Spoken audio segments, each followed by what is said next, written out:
In the late 1800s and early 1900s, thousands of black Americans were lynched in the United States. Some of these killings were photographed and turned into postcards. Today, we're looking at a few of those images, not for shock value, but to understand who these victims was, why this happened, and what the photographs tells us about American history. In 1916, in Waco, Texas, a young black teenager named Jesse Washington became one of the most infamous victims of racial violence in American history. Jesse was born in 1897 in Texas, and at the time of his death, he was just 17 years old. He worked as a farmhand for a white family in the area of Robinson, Texas, outside of Waco. His story begins when he was accused of murdering Lucy Fryer, the wife of his employer. Jesse was quickly arrested and taken into custody. However, what followed was not a fair trial in any meaningful sense. Under intense public pressure and a hostile white mob, Jesse was convicted in court in less than an hour, with no real legal defense. What happened next shocked even some observers at the time. Jesse Washington was taken from the courthouse by a mob of thousands in broad daylight. He was brutally killed, and his body was later burned in front of a large crowd. Photographs of the event were taken and widely circulated, making it one of the most documented examples of lynching in American history.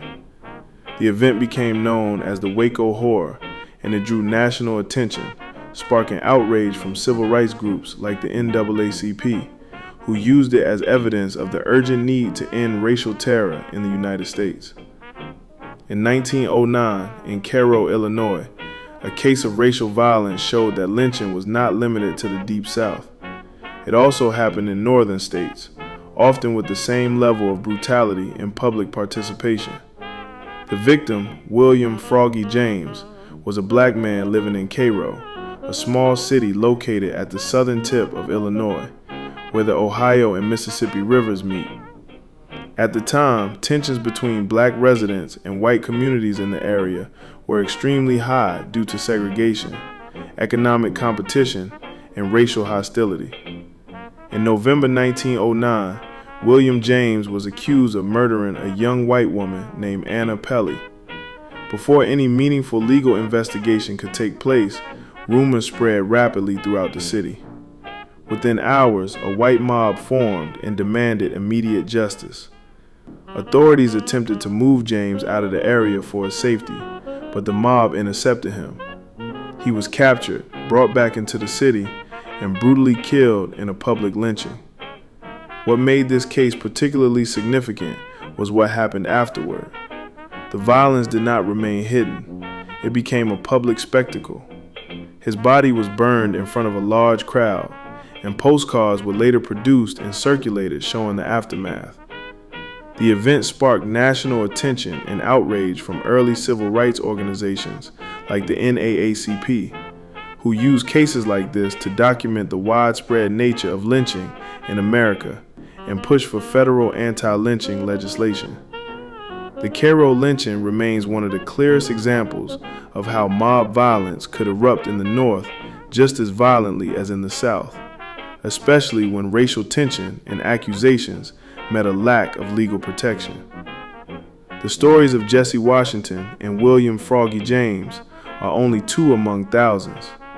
Historians estimate that between 1877 and 1950, more than 4,400 black men, women, and children were documented as victims of racial lynchings in the United States, with the vast majority occurring in the South.